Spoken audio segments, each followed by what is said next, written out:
Blessed to be a part of your day. K. Millie in the morning. KIDO Talk Radio, 107.5 FM, 580 AM. Phone numbers 580-5436, 580-KIDO. Coming up very soon, we'll have our great friend Congressman Simpson joining us, so we'll take your phone calls between now and then. If you want to talk to the congressman about the border, about the crazy, wacky, zany folks in the House of Representatives, Congressman Simpson loves to take calls, so we will speak with him. Also, once again, reminding Idaho lawmakers that, yes, the legislature is over. However, we have not forgotten our efforts to urge you to do the right thing and repeal the repressive grocery tax. We will continue to remind our listeners, your voters, that you need to keep your word and repeal the state's grocery tax, or at least give it a fair hearing. I mean, we can have a vote on the Senate floor about license plates benefiting the Idaho Humane Society, which is a great, great, great program. But we can't have one about repealing the grocery tax? That's item one. Item two, e-cigarettes, thanks to the city of Boise, now banned in public parks because they don't want the place smelling like grapes, right? Yes, and then we have the Hemp Fest in Oregon and in Julia Davis Park. Those are some of the topics we've been covering today, but we thought we would spice it up before we hear from the congressman. One of his colleagues, an astute, very intelligent young lady who has a lot of life experience. She's a social media darling, and in today's world, if you're a social media darling, if people like you on the Facebook, Twitter, Instagram, Snapchat, it doesn't matter what you've really done in life. Here she is, Alexandria Ocasio-Cortez, on her top 3 reasons to impeach President Trump. What would be your top 3 if you were drafting the articles of impeachment for the president? What would be Article 1, 2, and 3? Well, I think number 1 is emoluments. I think it's always been emoluments. I think it's always been about that for me. Mm-hmm. 2 and 3? 2 and 3. I think 2 would be tax fraud. Mm-hmm. And number 3, number 3, if there's an investigation on this, I think this is pretty potent as Interesting that you don't mention Russia in the top 3. No, I don't. Because I think that... All right, we've had enough of her. Here you have someone with little to no life experience elected as a congresswoman from the great conservative state, well, not really, of New York, right? And how would you respond to that? How would a responsible member of Congress of the opposition party respond to that question? Oh, the devious little libs. You know what they do. She comes up with her top 3 reasons. I remember pro-life. Pro-life every day during the Obama things would talk about impeaching President Obama, right? Impeaching President Obama. And yet that never happened from the Republican Party. Never once. Never once. And yet here we have a person that's maybe been on the job, 90 days, if that, in real work days, speculating. Why is this harmful? Because it undermines our great republic. People will see this and say, well, who is this person? And look, in Idaho, we don't personally attack people, but there are many descriptions that I could use for her in her ignorance. To impeach the president, well, look, the president is our president. And whether I agree with him or not, he is our president. We did that for Obama, right? And yet here we have these folks saying, well, we're gonna make sure that we're going to impeach him. That's one topic, the growing threat against President Trump. Number 2, we want to welcome home over 150 airmen returning to Mountain Home Air Force Base. They were recently deployed in Southwest Asia. In other words, for me, that's code for Turkey. That's code for the Middle East. They don't say the Middle East. And when you're talking about SITREP and OPSEC, and I don't even know what those mean, but I see them on the TV shows, it's security, right? So for our people that are deployed, and you're in our prayers each and every night, those that are law enforcement, those are first responders, those that are deployed, welcome home. You know, in the Air Force, what is it? 6 months on, 6 months off. There's like a deployment every 6 months, that sort of thing. So welcome home, gunfighters. Your mission is not done. Thank you for keeping us safe. To everyone who is home, or for those who aren't at home, you are in our thoughts. You are in our prayers. Let's go to the phones. And John in Middleton will join us now. Kevin Miller, KIDO Talk Radio. Good morning, John. Hey, good morning, Kevin. I don't know if you guys have already commented on this a couple of days ago when it happened, but you know how Omar, that congresswoman's been calling out Trump, saying that his words have been inciting violence? She's just such a hypocrite to me because, recently someone from her area committed a horrible crime, threw a innocent white child off a 3-story mall and fighting for his life. I'm sure most of the people listening have heard about this. But he was another one of her. Somebody did something sort of people. He's from the religion of peace. There's a piece of you here, there's a piece of you there. That's how they roll. And no outrage from her. They're the ones who commit horrible atrocities and violence like it's nothing. And she has silence on that. That story just really hit me because I have a child too. They like to go to the mall here. I just can't imagine somebody going up to him and doing something like that. It's just a reminder of people who say refugees welcome. Well, not all refugees should be welcome. If they don't assimilate, if they don't respect life, if they don't value our values and truly embrace them, they should not be welcome because that's how they roll. And we're bringing them in, and there's a whole bunch of people here in Idaho who think it's cool, and it's not cool. So I don't know how to kind of put a bow on this. I'm just kind of venting a little bit. That story shook me this week, man. I don't know what your thoughts are on that. That's my comments for today. Well, before you go, so you know the background of the accused here? Well, they don't want to speak it, but apparently he made some racial statements that could be charged a hate crime, which wouldn't surprise anybody because they commit the vast majority of the hate crimes. Everybody knows that. But they're saying, he did it because he was rejected by women, which is, that's BS in my opinion, to just brush it off like that. I mean, he's a 5-year-old kid. Let's be brutally honest here because the media won't. The suspect is black, he's African American, little kid is white. Exactly right. And they don't mention that.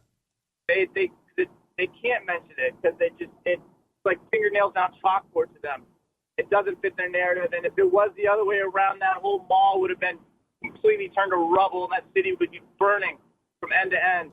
And so we know how that goes. But it's just a warning to all of us and all those people who think refugees should be welcome.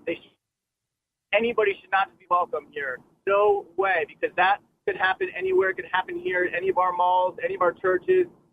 So, I feel very strongly about that, and hopefully a lot of people listening feel the same way because we're going to need to stiffen up and toughen up because that's an issue that's not going to go away. John, thank you for the call. God bless you, brother. God bless you. And let's dovetail on John's comments for a moment. Here you have a beautiful 5-year-old little boy at the Mall of America. Many of you have been there. Once again, that would be a nice place to go. What is it, a 2.5 hour flight to Minneapolis? I think it takes 3 or 4 days to walk the thing. Little boy playing, his family close by. Here you have this person. And look, we're uniters here. We're uniters. And we don't play the race card, but the media does. And you're not going to hear white privilege or anything else. Here you have a white kid, black guy, throws him off. As John said, if the situation had been reversed, people would be going crazy because they want to believe the false narrative. Look, I fell for that many years ago with the Duke Lacrosse case. I thought these white kids of privilege raped, sexually assaulted a black exotic dancer / stripper who's now doing time for murder. because that's what the media feeds us. And I think our first reaction to this is hug your kids. Our second reaction is carry a gun. Now, it's funny. We're so quick to disarm the American public. We're so quick to want to put our faith in the police that can't be everywhere. And at 580-5436, 580-KIDO, when it comes down to it, to stop the bad people, sometimes you have to shoot them, like they used to do in the founding of the Republic. But yes, we were talking about this last hour. I find it hypocritical, ridiculous, unacceptable that everyone in the United States has to get a real ID card, right?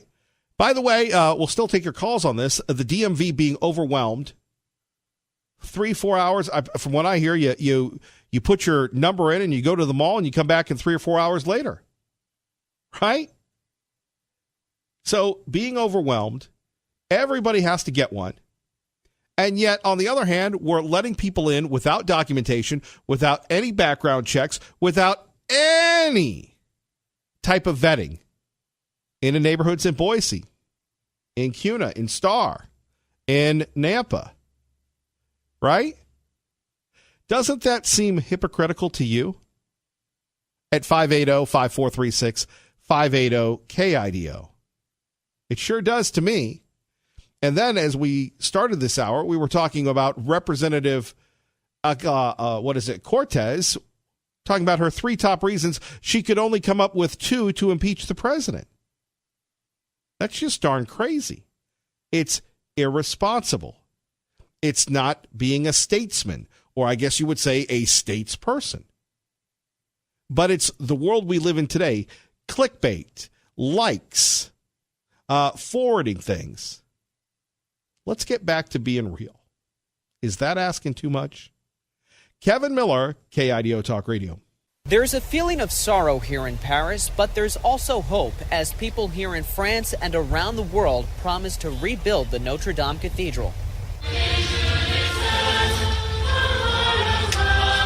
French citizens and tourists gathering in the shadows of the gutted Gothic Cathedral Tuesday night, holding a vigil to mourn the damage to Notre Dame, amid a promise by French President Emmanuel Macron to restore the fire-ravaged church to its former glory. We will rebuild the Notre Dame Cathedral, even more beautiful, and I want that to be completed from now until 5 years. And the money has already started pouring in, with donors from around the world supporting the effort.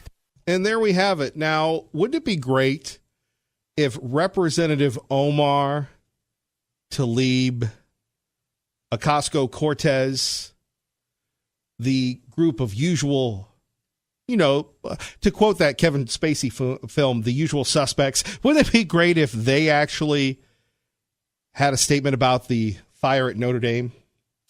And for Christians, this is the most holy week of the year. And people are wondering what caused this fire. You have some people blaming Fox News. You have other people blaming radicals. We don't know. We'll have to figure it out. Of course, you had Liberty Linda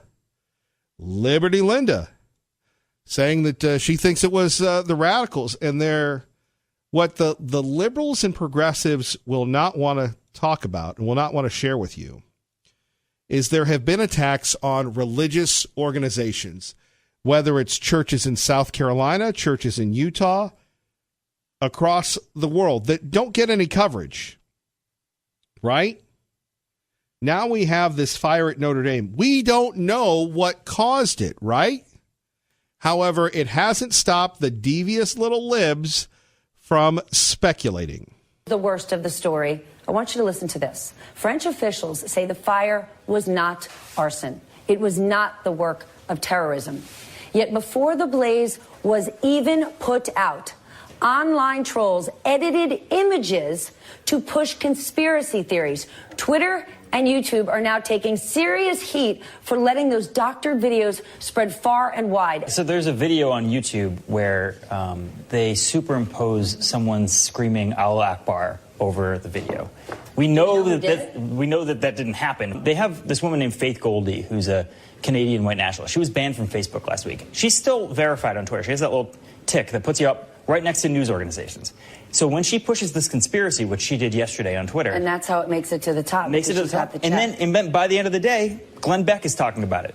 You know, there are people on Fox News trying to bring it up. It got squashed on Fox News, but people bring it up. Tucker Carlson at 9 p.m. Yep. Millions of viewers was talking about that? Yeah, the regular people see this stuff. Well, Tucker Carlson wasn't talking about it. We shared with you the thoughts of Glenn Beck, and Glenn Beck said, look, and by the way, Glenn will be talking about it coming up very soon. Glenn Beck said, look, we don't know what happened, but hypothetically, if this had been the work of radicals, we'll never know about it. That's his opinion. Is there anything irresponsible with that opinion? Is there anything unacceptable about that opinion? But notice how quick they are to shoot things down. What's lost in the social media hyperbole world that we live in is faith. How important is God in your life? Really? Many people will go to church this week because it's Easter. And some people are taught, well, you're not mean to people. Nobody's ever mean to anybody that goes to church. God, Christ, teaches us to be welcoming the children. That's why they scream in church now and nobody does anything. Nobody uses the cry room, right? I lived in the cry room. According to Mrs. Miller, I probably still need to be in the cry room. However, it's where they put all the crying kids.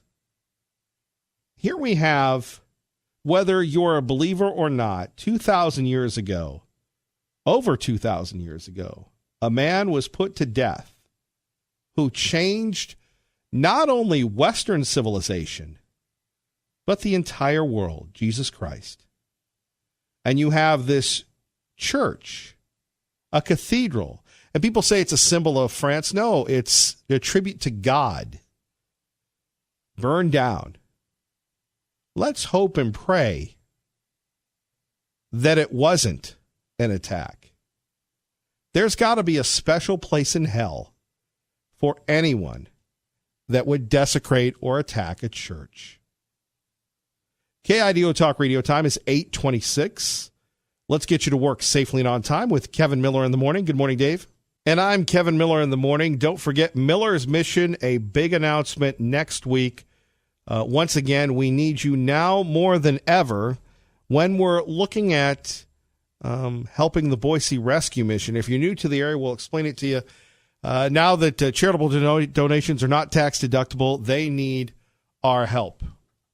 Let's go to the publisher of the Gem State Patriot, Tea Party Bob, on KIDO Talk Radio. Good morning, sir. Good morning, Mr. Miller. Okay, I took the bait. I'm listening to you as I usually do on your morning show, only to hear your disparaging remarks about the value of hemp and the medicinal benefits of CBD oil because you were concerned about marijuana being legalized in Idaho, which I don't blame you for, as I am concerned as you are. So as you have said this morning, you think that this 46-year-old truck driver should be punished because he was driving a perfectly legal load of hemp, not marijuana, according to federal rules through a state which has decided not to comply with the federal rules and allow its transportation. This poor truck driver is a victim of circumstance, but we have the federal rules saying one thing and state rules saying another. I do not find it very gratifying, as it seems to be to you, that this guy, who probably has a family to support, and thought it was perfectly okay driving a load of hemp through the state and was told by his company it's okay, has been arrested and is now facing drug charges and a possible felony and jail term because of bad coordination between state and federal rules and politicians who can't seem to get out of their own way about what's right or wrong. This, to me, is a travesty of justice, and if we are going to enforce these types of rules, we need to put large signs warning any truckers that are carrying hemp, that are transporting it through our state. It is a felony, much as we put speed limit signs up, talking on your phone signs up, and speeding signs at our borders. It needs to be changed there. On your dissertation on the value of hemp, industrial hemp is an excellent rotation crop for traditional crops. It suppresses weeds, decreases outbreaks of insects, and it helps rebuild the soil. You know, I don't know why you're so against industrial hemp. I'm not sure where you get your information from on the cost and value of hemp per acre, but I will tell you that you're very, very far off base. Some farmers are reporting as much revenue as $90,000 per acre just from CBD oil. Now that compares with $600 for an acre for alfalfa. But even if your number of $20,000 an acre for hemp is still more valuable than the alfalfa, corn, or soybean crops that we currently are growing here. You know, it is not a huge user of water, which everybody keeps complaining about because the roots go deep. You know, as more farmers grow hemp, the price of the products are sure to come down. Well, they are. And by the way, I'm encouraging the state of Idaho to arrest any of these truck drivers that are coming through the state illegally, and this gentleman will be prosecuted. Son, is that okay? And he should be prosecuted. If it were your son driving the truck and the my company son said it was okay to drive would through? not be driving the hemp because I believe in corporal punishment for marijuana users. I see. Okay. And the vaping problem you discussed, vaping was first brought to market to help people stop smoking by giving them a simple way to get nicotine into their body. And by the way, your show is currently running commercials with Sean Hannity as a spokesman for vaping.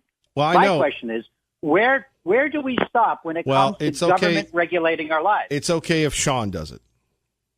I see, but nobody else. Tongue in cheek. Thank you, Tea Party Bob. Take care, my friend. Have a good day. All right, we'll see you at the Hemp Fest this weekend. Kevin Miller, KIDO Talk Radio. Good morning, Doug. And here we are, joined by the People's Champion, Congressman Mike Simpson, joining us. Good morning, Kevin. How you doing? Good. You know, what I love about you is you just love to mix it up with folks. Occasionally, yeah. So I've never been afraid to say what's on my mind. Right. Some people agree with me, some people don't. So I'm going to start off with a clip from the president for you. Okay. Now again, you hang out with all the high-speed guys, so this is going to be like softball for you, but it's an interesting comment that personally I can't get enough of. Yeah. I can't get enough of the president. Here he is talking about the illegals and sending them to sanctuary cities. We could fix that in so fast if the Democrats would agree. But if they don't agree, we might as well do what they always say they want. We'll bring the illegal, really you call them the illegals. I call them the illegals. They came across the border illegally. We'll bring them to sanctuary city areas and let that particular area take care of it. Now, again, you probably in your lifetime would never have imagined a president just speaking so plainly. Yeah. And that resonates with a lot of folks. You bet it does. Your thoughts? Well, you know, it's probably not going to happen, but I love what he said because it has it shows the hypocrisy of some of these groups. When Nancy says, "Oh, he's just trying to instill fear in these communities," well, if they're sanctuary cities, how can this install fear? I don't understand that, but I can see him and some of his advisors sitting around the office saying, what are we going to do if, we're being flooded with immigrants on the border? We don't have enough detention spaces. We don't have enough judges. We don't have, all this kind of stuff. How are we going to handle all these people? And somebody probably said, hey, why don't we send them over to the sanctuary cities? Right. Somebody thought, aha. And so, but it really has demonstrated the hypocrisy of these sanctuary cities, which I've been opposed to from the start.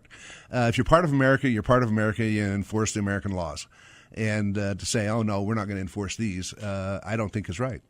Before we get back to the border and everything else and the budget, what's it like being in the minority, number one, and seeing someone that you've gone toe-to-toe with, Nancy Pelosi, trying to deal with this influx of diverse characters? Well, it's been kind of interesting. I've served in the minority before when Nancy was Speaker the first time around. Steny Hoyer, the minority leader, who happens to be a good friend of mine, was walking down the aisle the other day. And I said to Steny, Steny, I have to admit, while it's kind of sad, I kind of have to smile when I'm sitting over in my corner and watching you deal with what John Boehner and Paul Ryan had to deal with, in that you got the far left on your side and we had the far right, and it was difficult to get anything done. And Steny shook his head. He said, I've been trying to convince the media that we have 62 new freshman Democrats, but the media thinks we only have 3. So it is difficult for her to deal with this, but it's the same. They're in the same situation we were a few years ago. What do you make of this? And Congressman, you don't have as many miles on the odometer as I do, but you have these people in their 20s that have been elected with all due respect to them, not a lot of life experience. Yeah. You worked your way up to Congress. Yeah. You're a grinder. And now you have people that could be your kids or grandkids with limited life experience making decisions. Well, when I look at AOC,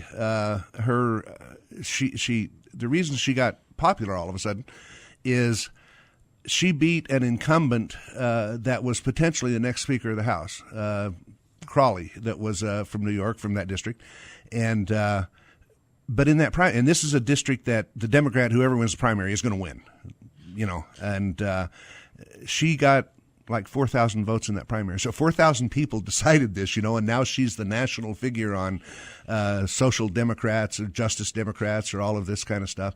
They're pushing an agenda that, frankly, the Democrats, majority of them, are rejecting. So it is. I mean, you've heard Nancy talk about the green dream or whatever, and kind of chiding her and a few things like that. But she has 2 million viewers on Twitter and those kind of things. So she's up there, and that shooting star will burn out. Again, as someone who was in the arena, bigger upset, Crowley going down or Cantor going down?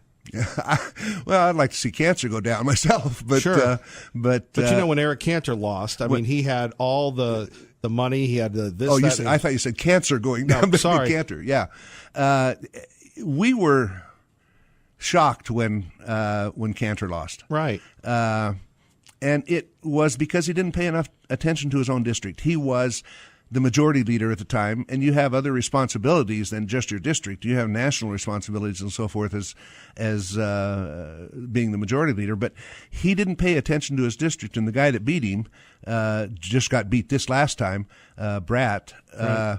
He went out door to door and worked it and spent very little money. So we were shocked when Eric Cantor went down. I think we were also shocked with Crowley going down. But that kind of things happen. Those kind of things happen if you don't pay attention to your district. One can never accuse you of that. So let me hit you with this. Your future, people speculate about you.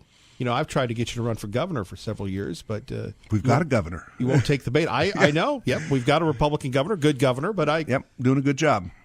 What about you? I'm running for re-election. We're out doing the necessary things so that hopefully we can win. There's some big issues I'd like to deal with in the coming years that take time. They're not just something that you can introduce and pass in the same year. Sometimes they take a few years to get passed, and solving the immigration problem is something that I think is very important. Getting the trade deals done that I think is necessary for our economy. I'd like to deal with the Northwest Power Planning Act and how the BPA is functioning and, frankly, having some financial difficulties. So I'd like to solve those, and salmon back in Idaho, a few things like that. And that motivates you because so many of us, and again, not talking about you, Congressman, here, Congressman Simpson on KIDO Talk Radio, me, I'm just tired. Yeah, I know what you mean. But, the travel and everything else, people would say, why do it? But the commitment to duty? Well, yeah, I think I'm in a position where I can really do some good things for Idaho and have been doing those over the last few years. And I want to continue that effort. I'm not tired of it yet.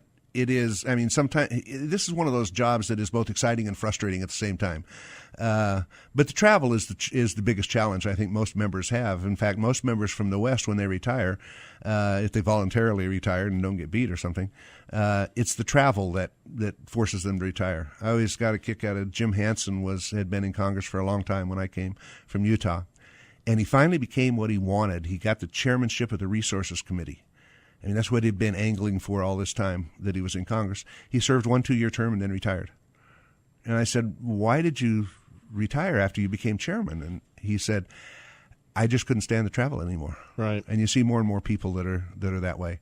And as Congress, I saw in this last election, as Congress becomes more and more partisan, a lot of good people are just saying, I'm not sure this is worth it anymore, and retiring. Congressman Mike Simpson joining us, Kevin Miller, KIDO Talk Radio. Let's take a look at Idaho itself. Yeah. Now, your district, one could argue, much more conservative socially than the first CD, but it's a mix. Yeah. People in Idaho are conservative. Yep. We're trying to hold off the libs from coming in. Are you worried about the libs coming in and making the first CD and the second CD much more competitive than it has been. I mean, you take everything seriously. That's what we admire about you, any race. Yeah. However, are you worried about us being overwhelmed? Not yet. Certainly we are getting more and more people coming here from states like California and stuff, but a lot of those people that are coming from California are coming because they're tired of California. They're tired of the rules and regulations and taxes in California, and they want to live in a state like Idaho that is more free and more open than some of those states. So the people that are coming here, I don't see it changing our politics right now, but certainly, politics is the competition of ideas. And if we can't compete against those ideas, then maybe we shouldn't be in the majority. But I think we can. I think when you compare what the liberal agenda is versus what the conservative agenda is, America in general is a right of center country. Idaho is a righter of center country, and it is obviously I welcome the debate on the various issues and stuff. You do, and you never back down from this. By the way, 580-5436 if you want to talk to Congressman Simpson, number one. Number two, you've got a new member. Yes. Congressman Fulcher. How's that going? He's doing a great job. I've really appreciated the job he's had. We've had many conversations and talked about different bills and stuff like that come up. And, we agree most of the time because we're both conservatives and we're from Idaho. Sometimes we don't. Sometimes we have a different take on them, even though we might agree that a bill has a specific problem and stuff. And so I think he's doing a really good job in reaching out to other members of Congress. I told him that's the most important thing you can do because Congress, like any other entity, is a group of relationships. And you've got to let other people know, people across the aisle, people within our own party, that you want to solve problems. And that's what I see him doing. So I'm very proud of the job that he's been doing so far. It's tough to do, like when you have your own personal staff, though, isn't it? I mean, you've never lost perspective, but some people do. Sure. I hire staff not let me put it this way. I hire staff that have that are smart people that have their own ideas that challenge my thinking and stuff. If I'm going to vote a certain way on a bill, if a staff that works on that issue has a different idea, I want them to come in and talk to me about it. Because I want to hear from all sides and stuff. So I don't hire staff that are just yes people. I hire them because they're intelligent and they do a great job.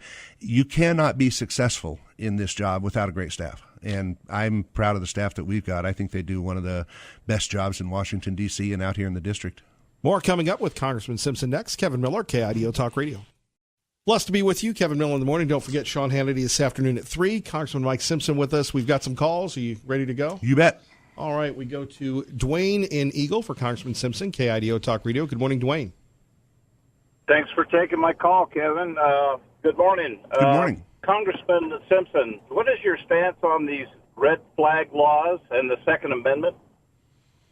I support the Second Amendment, always have. I've got one of the highest ratings, an A-plus rating with the National Rifle Association, but I support the Second Amendment because I think people have a right to keep and bear arms and to protect themselves and their families.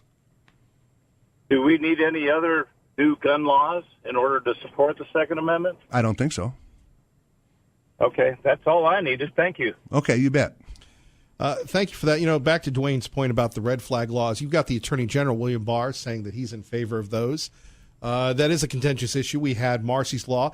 Again, going back to your old neighborhood, the State House, that was a big contentious issue. You had gun rights folks saying, look, this is an infringement, blah, blah, blah. Your thoughts on maintaining the freedom to keep and bear arms? I think it's vitally important. In fact, one of the freedoms that I think is most important in the Constitution is the right to keep and bear arms. I think it makes all of the other freedoms possible. And so, we have some difficult votes in Washington, and I will tell you one of them. 2 weeks ago, Nancy Pelosi brought up the reauthorization of the Violence Against Women Act, which is a very important law. They put in some provisions that went too far.